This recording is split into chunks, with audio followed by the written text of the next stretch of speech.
Inspired Nation. I know it's been a while since we did a video together, but welcome to this installment. This is your girl Yeise, the founder of this channel.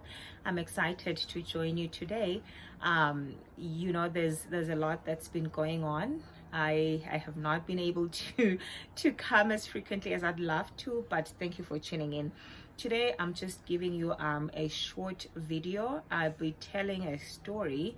Of course, there's an intention for me telling that story. There's a lesson behind that. But before I get to that, if you have not subscribed yet, please subscribe to our channel. Make sure that you share our content with your loved ones. It's a sign of love. It's kindness, sharing good things that sort of nourish the soul with others. Anyway, let's come back to today's content. I want to talk about kindness, the virtue kindness. There are a lot of things that there are a lot of ways in which we can define kindness. I don't want to go into that because I know you all already know what kindness is, but I want to talk about it as a form of service. Number one, as something that you do to serve yourself and to serve others. Remember that whatever you do, you're always serving yourself, because what you give out comes back to you. That's why I'm saying kindness is a sign, or is an act of service to yourself. So I want to tell you a story about my time when I started working for the government of the Kingdom of Eswatini. I was working for a fairly new department that was focused on employee wellness. So we're establishing wellness programs within the different government ministries. So the program started as an HIV workplace program. And one of the things that I helped set up at that time was a support group for people living with HIV. And I got fond of one woman who was particularly struggling with her health, and I got to learn about her struggles in life, the lack that she was experiencing, challenges with children. There was just a lot that was going on in her life. And one of the things that God asked me to do was sort of support her around offering whatever I had at the time. Mind you, I was only earning a balance of about 5,000 Malangeni that was coming to me, but within that I was able to sort of offer some little support. So one other thing that God sort of showed me was that I was living at home at the time. I could just ask my father or parents for things that we have in excess at home and offer this lady. So one of the things that they afforded me was maize. So I would take maize from home, go to the maize mill, and then offer her mealie meal. Sometimes when we had like beans and other things or other legumes, I would also take that from home. So I didn't have anyone who was doing all of that for me. I would literally every Friday start at the maize meal, do that, and then take the mealie meal to this woman. She was very grateful for it, very grateful for it. And then one time I was going through the most, as I've already mentioned, that I was only getting about 5,000 Malangeni, and I had to live in that with my son. But anyway, I was going through difficult times, like challenges financially, etc.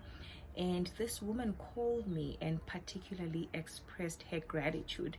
She told me about how now she depends on that maize meal, that mealie meal, to sort of sustain her livelihood at home. She was like, I don't know why you have to do this for me, but I am so grateful that you are doing this for me. I appreciate it a lot. She filled me up. The way that I was feeling depressed, the way that I was feeling as though my life is not progressing.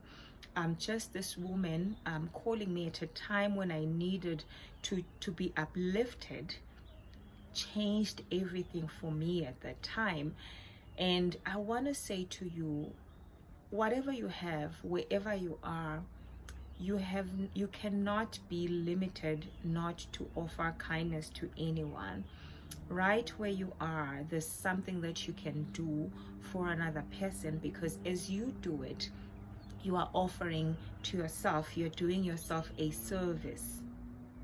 You know, when this woman passed on, my heart was so full, and she used to bless me and say, you know, may God bless you. You don't belong here. You need to be in a better place. You know, you are such a wonderful person. I am so grateful to know you. You know, may God bless you. And God indeed blessed me. God did bless me. So I want to encourage you. I know that sometimes we go through the most. Sometimes we're going through lack and struggle. But I want you to know that those things are not permanent, number one. Number two, I want you to try and practice extending yourself beyond your family. Because when you do that, it sort of edifies your life. It enriches your life. It's different from paying school fees for your child or buying groceries from your home, because that sort of has some sense of duty. It's your responsibility to do that. It's not as gratifying as when you extend yourself to somebody else. You offer yourself to somebody that may not even be able to repay you for that kindness. I just want to encourage you. Kindness, practice it. Kindness will open doors for you that you never thought. And I want you to know that you can never have so little in your life, right where you are right now, as to not be able to extend yourself. There are many ways you can do that. I just wanted to talk about kindness and how you can really benefit, how kindness enriches your life in many ways than you would know. Just as this woman would constantly fill me up when my cup was running empty, she would call, you know, at the most ideal time and just say, I am here because you are supporting me. My children are eating because you are offering me that. And I didn't think it was much, because but it meant something to that woman.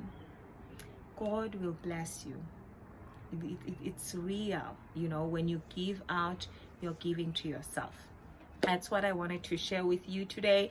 I want to express my gratitude for you to tune in, to you for tuning in and staying with us. I appreciate you all as we start the new week. I hope that God will give you strength to remain positive amidst your challenges. May God give you the serenity and the courage to be still even when you don't know the answer or the next step, but to just be still and know that He is going to provide.